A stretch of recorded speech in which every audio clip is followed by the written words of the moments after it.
Welcome back to another episode of Movement is a Lifestyle. I'm your host, Ben Reuter. Our goal behind doing Movement is a Lifestyle is to promote the ethos that movement is a lifestyle, not just an activity, because movement is part of what makes your life complete. And the way we do that, we find people in the South Hills and the Pittsburgh region who we think are interesting and are involved in the movement field. I have not joked before starting this episode today, but I will joke with our guests today that it's a good thing we have 30 minutes, because otherwise you and I would probably talk for 2 or 3 hours, which seems to be the case of what we do. Our guest today is Daniel Caulfield. Daniel is the head track and field coach and head cross country coach at Pennsylvania Western California University. And for those of you who are listeners and don't know what that is, this past summer in 2022, Clarion University, Edinburgh University, and California University combined or were consolidated into Pennsylvania Western University.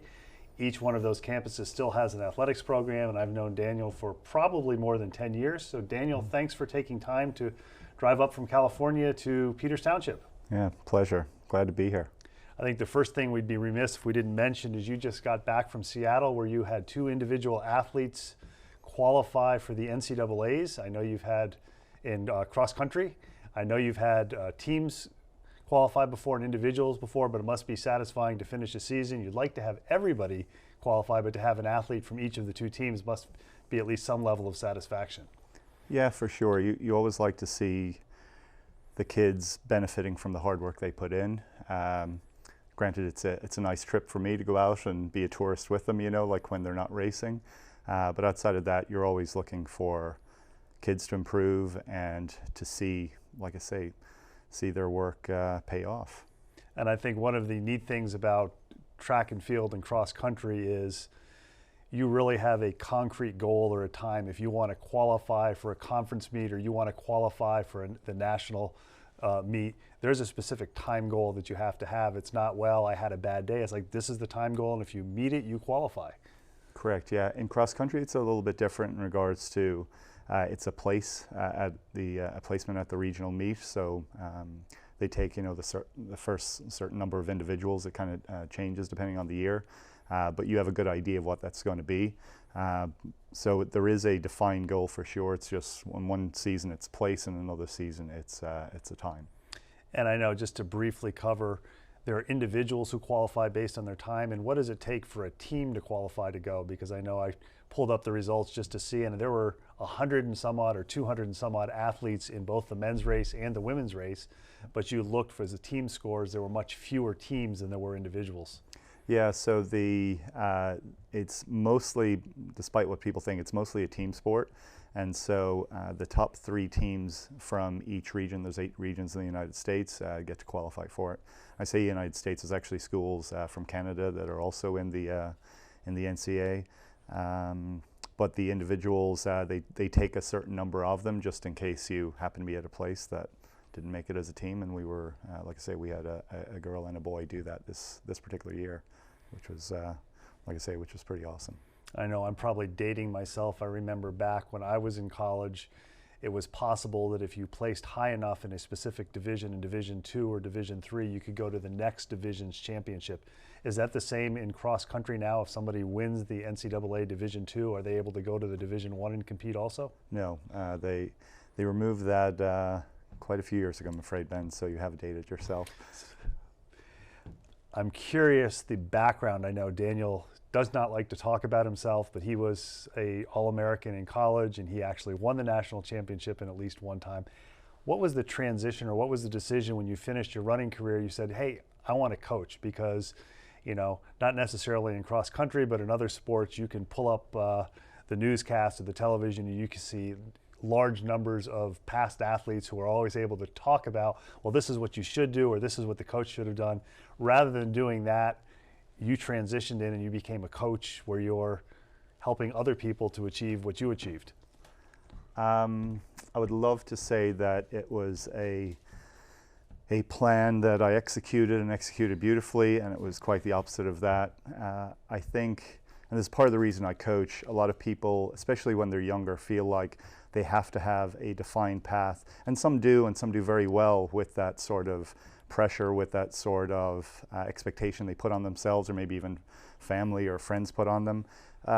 I fall into the majority of I didn't have a clue. And so I started in college doing math and computer science, and that did not work out for me very well. I remember programming one time at like 2 o'clock in the morning. I had practice the next day, and I thought, this is not for me. I don't want to be sitting in front of a computer the rest of my life, even though I spend a lot of time now in front of computers. It just wasn't for me, and I had a phenomenal collegiate coach when I first started. I've actually had phenomenal coaches the whole way through, but my first collegiate coach, his name was Joe Vigil, Dr. Joe Vigil, and he was one of the originators of coaching education within the track and field world in the United States, and he's actually he's won lifetime awards from the international, like the World Track and Field Association. He was also a physiologist, and every day at practice he would talk about why we were about to do the training we did, and without realizing it, I was going to class every day at practice time. And so that, sunk in, and when as time passed, so I kept trying to compete outside of college until my early 30s, ran at some world championships, got to travel a lot with it, which was awesome. I realized, what am I passionate about? What do I care about? And between himself and then the coach after him, Damon Martin, who's still the coach of my alma mater today, I just found that I had a real passion for doing this. So it wasn't necessarily a case of, I'll be good at this, or, this is a way to pay the bills. It was more of like, this is something that I can get up for every morning and I enjoy doing.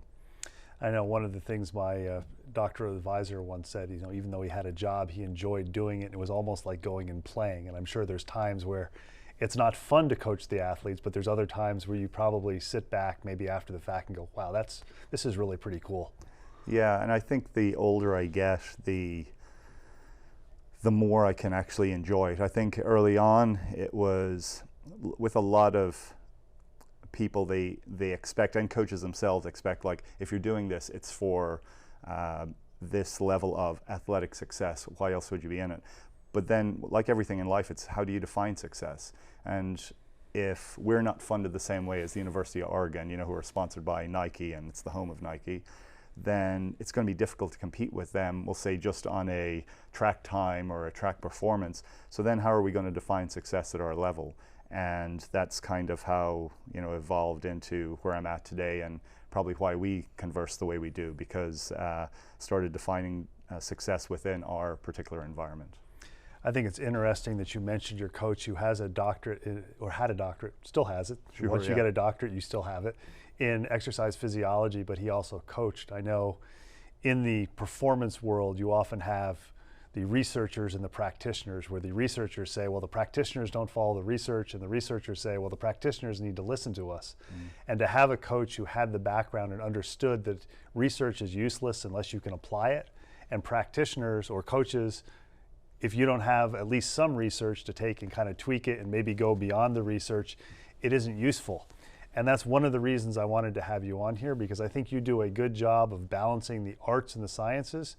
And you may not realize, but to me, one of the most interesting things you ever said that I've ever heard you say is at a track and field and coaches conference, is you made the comment once, is you always wanted to think about your athletes as people first and not athletes. I'm paraphrasing this probably. You never wanted to be in a situation where you would have to make an athlete run a certain event because you needed them to finish, or you needed points in a track and field or cross country meet to keep your job. And I kind of stuck that in the back of my mind, and then in my podcasting, I heard a gentleman who does training in Great Britain make the comment that with each athlete, he really believed you had an ethical responsibility not only to help them maximize their performance, but leave them with something to use after they finish their career. So you weren't just using them up. And I think you're a great example of that.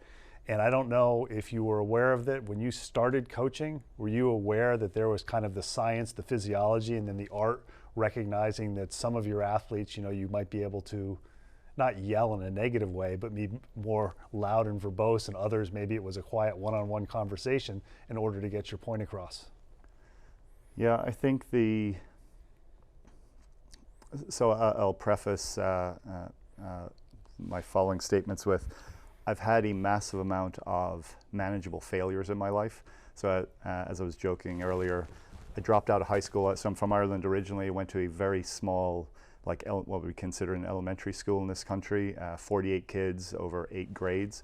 And then within 2 years, I'm at the second biggest high school in the United States that had over 6,000 kids in the Bronx. It was not an environment I was well prepared for. And so before I graduated, I decided to venture around New York City and not go to class for a while. And I was a little homesick, and other issues going on, and also had a bad interaction with a Division I coach who is still coaching and does very well, but that has also led me to coach the way I do. But even since then, I had other failures, and within running on 3 different occasions, I would never have talked about this 10 years ago, just the embarrassment. I'm still embarrassed about it, but I've hit people in races. When I was under extreme pressure, extreme pressure meaning like, if I don't do this today, my career is over, all that sort of stuff. And so from that, I realized like a lot of human beings, I have a nasty side. I have a nasty side if I'm pushed too hard, or like I put myself in this kind of box.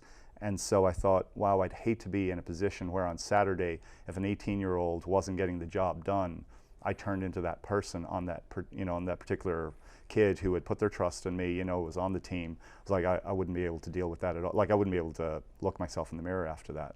So by good fortune, I ended up being in positions where I was able to treat them as human beings and kind of put my ego to the side on most occasions. It's still there. I'm known for running around cross-country courses at whatever speed I can get up to these days to cheer them on and shout whatever I think will help them in that moment.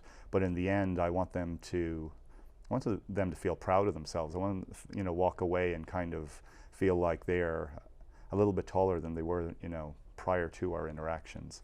So that's kind of where it comes from. I know one of the things I've seen in my travels at various schools and institutions there are certain sports or certain levels of sport where the athletes could be very successful collegiately. They could win a national championship. They could qualify for the Olympics or whatever it is. And as soon as their eligibility is done, if there's not the opportunity to make money professionally, that's it, they're done, and never again will they play that sport. Yeah. And it sounds like what you learned either accidentally or on purpose is you don't want the athletes that you coach, whether they're fortunate enough to qualify for nationals or whether they're somebody not in a negative thing because they're faster than I'll ever be, they're middle of the pack, that they finish. It's like, wow, that was a good experience. I really enjoyed having Coach Caulfield and his assistants. And if I go back for alumni, I want to say hi to him and see how he's doing and see how his daughter's doing, rather than I never want to see that blankety blank blank again. Yeah. Well, unfortunately, I do have some people like that. And again, back to failures, it's like when I look back at it, it's like I did the wrong thing, in that moment. I'm not saying they were innocent, like in the whole proceeding, but I can't control what the kid does. I certainly can control what I do. And so I try and improve on that, and just meet people where they're at, as opposed to, I've probably said this, like coaches are manipulators, and a lot of coaches dislike when I use that term, but I want to get them to think about, is it, are they're definitely coaching for themselves, like anyone who says like, I only do it for the kids. I don't believe in that nonsense. I was like, why, unless you're trying to be Mother Teresa here, like you're getting something out of it, whether it's, like the admiration, whether it's just you like giving back, like whatever, you are gaining something from it. So then is it a win-win, a win-lose? And a lot of coaches, if they're just going for the athletic performance, like the team title or whatever, oftentimes it's a win-lose. And so as time has gone on, I've realized that it's trying to, what's going to be a win on this side? I know it's a win for me, but so we kind of go from there. I think that's one of the things they call maturity. The things that maybe as a 20-year-old college student, things are black and white. Now that you're 40 plus, it's not so black and white. She's like, hey, it's black and white, but there's also all of this gray in between, and maybe at 20 you didn't recognize that. And I think some coaches and other people outside of the coaching profession, they get to be your age or my age, and they still don't realize that. There's a black and there's a right, or there's a my way and there's the wrong way. Mm-hmm. Yeah, for sure. I'm curious with the art and the science of coaching. I mean, I know a fair number of endurance coaches who work with masters athletes or people who are recreational or maybe competing at the elite level, not in the team aspect, but they know that there are certain types of athletes that they work well with and certain types of athletes, personality-wise, that they're going to struggle with. Mm-hmm. Are you aware of, there are certain athletes that when you're recruiting, you know, boy, I'd love to have this athlete come to run for me, but I know that we're going to knock heads even though I recognize that maybe we aren't well suited, and you step away? Or how do you look for athletes to recruit and saying, these are ones I want and these are ones maybe I don't want? Not because they're bad people, but because you know the experience may bring out that monster in the youth that you mentioned. Yeah, I don't know if I go to that place too often anymore. And there are definitely some kids that I think I was very similar to them at the age, you know, that I recognize them at. And sometimes I don't know if I would be the best coach for myself, if that makes sense. You know, so if the 17-year-old version of me walked in, I don't know if I would, how effective I would be, to be honest. Most of the kids I've had athletic success with, you know, are definitely, they are much better students than I was in high school. You know, they're 4.0s, they're valedictorians, they're that type of student. The people who are more like me, I consider myself not necessarily obsessive, more compulsive. Despite my erratic academic performance, I think I do have a few brain cells. But so when I see characters like that, I think, what's going to help them see that their environment needs to be improved? You know, how do I get that across to them? And sometimes we have success with it, and sometimes we don't. And I think that's been kind of the kind of evolution that we've had as myself and the coaching staff. It's not so much like who we're recruiting and who we'd like to. It's like, regardless of who shows up, how do we create an environment for them that will allow them to adapt? Because, you know, like in biology, they always say, you react to a stimulus, but you'll adapt to an environment. So we'll say if they're coming from a place where they performed at a certain level, they operate in a certain way, how do we change the environment here so they can be a better version of themselves? A lot of times I ask a question, your answer brings another question. And what you're describing sounds realistic and reasonable, but there's also going to be some people saying, but doesn't that mean people are treated differently, or athletes are treated differently? And how do you deal with that? Because admittedly, everybody's different, and one athlete, you may give them a program and say, this is the training program that we're going to follow today or this week, and they say, okay, the coach, we're going to go do it. Another athlete, you might have to explain that to them. It's like, this is why we're doing this. Do you have athletes, or have you had athletes say, well, why are you doing this for me, or why do you make me do this and you don't make athlete B do this? And how do you respond to that? We absolutely have that on a regular basis, and I just try and, you know, reason with them as best I can, in that not everyone is starting at the same point, you know, especially by the time they get to age 17, 18, they're not at the same point. So I say we're always just looking for improvements. So if I just give an arbitrary number, like somebody's on 2, the other person's on 8, 10's where we're trying to go. Well, clearly, you know, there's going to be different expectations of the person who's at 8, you know, and vice versa. But as long as the person at 2 is still making those improvements, then that's part of our team philosophy. It's like, then we have to applaud that, we have to support that. If I have somebody on a 6 and they're like, I'm better than the person at 2, and it's like, yeah, but you've been on 6 for 3 years. Like, that's not acceptable. You know, if we're here to improve, then what have you been doing? And I think you'd agree, when you're looking at recruiting now, you're looking at recruiting high school athletes, you're looking at potentially recruiting transfers, you're potentially looking at junior college people, and now because of COVID, literally the age difference of athletes you could recruit could be anywhere from 17 to maybe as old as 24 or 25, depending on how things worked out.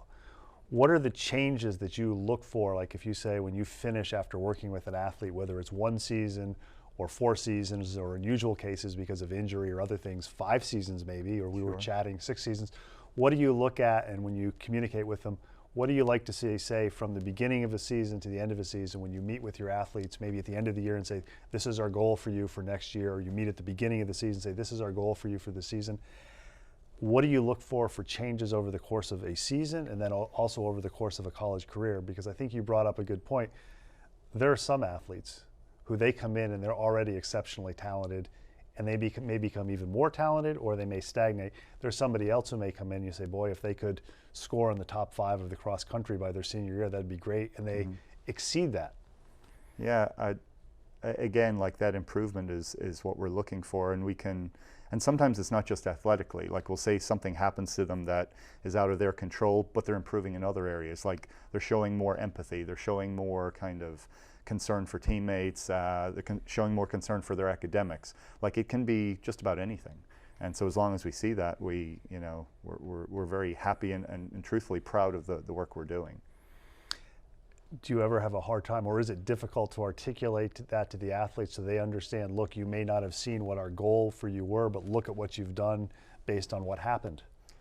It's difficult for me to articulate a lot of things because if you knew what I got in the SAT in the reading section, but it is, and again, depending on, we may speak the same language in general, like on our team, but sometimes our use of vocabulary is different, and so it takes time to, I would say, like communication is one of the most important things that we need to work on, that I feel like we do not work on well in our society a lot. I think we, sorry, I was going to get very philosophical on it, but I think communication outside of mathematics, reading and writing, I think that needs to be the next thing in line so that we can actually articulate what it is we mean, what it is we want.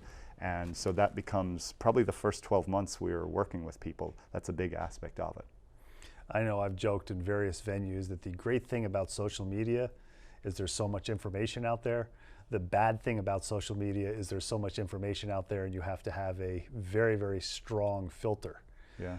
I know from talking to you in the past, there have been times when you've had an athlete come in for practice and you said, go home. You have other things to focus on. And if you follow social media and read the air quotes, successful people are the ones who are always grinding. You see, I've run this many days in a row, or I've had this many weeks of X number of mileage, and this is why I was successful. Yeah. And this is what a lot of people who are 17, 18, 19, 20, they're not reading the physiology texts or the magazines, or they don't have the coaching contacts that you'd have to bounce ideas off of.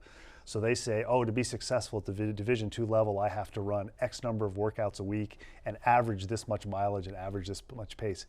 How do you explain to somebody who's young and maybe doesn't have a lot of athletic experience or experience with not being the best runner that, hey, take some time off, go home, focus on other things. This is more important than you running with a team today? Yeah, so I think we come at it from a point of view of stress. An organism needs a certain amount of stress to adapt, but too little, too much will affect, the adaptation back to, like Nikolai Yakovlev's, model of supercompensation. So we try and explain things from a stress perspective. And then it seems to open the doors for better communication and understanding of what that process is. And sometimes some kids are more stressed by academic work than another kid would be. They're more stressed by a hard workout, physiologically, emotionally, psychologically, than another kid might be. So it's trying to help them understand like how they operate on a day-to-day basis without kind of pointing fingers at me like, you do this, you do that. It's more like, what have you seen yourself? And then they start putting those pieces together. And I know a lot of athletes keep training logs where they track how far they run, how fast they run, maybe their heart rate. Do you do anything like that with your athletes, or are you the sort of coach who goes in and maybe your first question to them before you decide is, how are you feeling today? Or you know them and you know that, if Ben comes in and he's just like, maybe that's the time for him to take a day off. Yeah, so we definitely, how are you doing today? How are you feeling is the first question or set of questions. We also have some tech that helps us out. There's a product called OmegaWave, which it's been around for a couple of decades, but this year is the first time we've been able to utilize it. It measures, literally put an electrode on somebody's hand, on their head, and a heart rate kind of monitor that actually gives us a similar to a V6 and an EKG. And so we got a lot of data like heart rate variability, DC potential, like direct current potential, and that kind of analyzes different stress levels. So along with just getting to know somebody, like seeing it in their face, seeing it in their body language, hearing what they have to tell us, especially if they're older and they know, like, how they operate, the tech kind of helps us in that respect also. And I like what you're saying, you're implying, or you're saying the tech is a tool. You don't just look at the tech and say, oh, this is what it says, go home.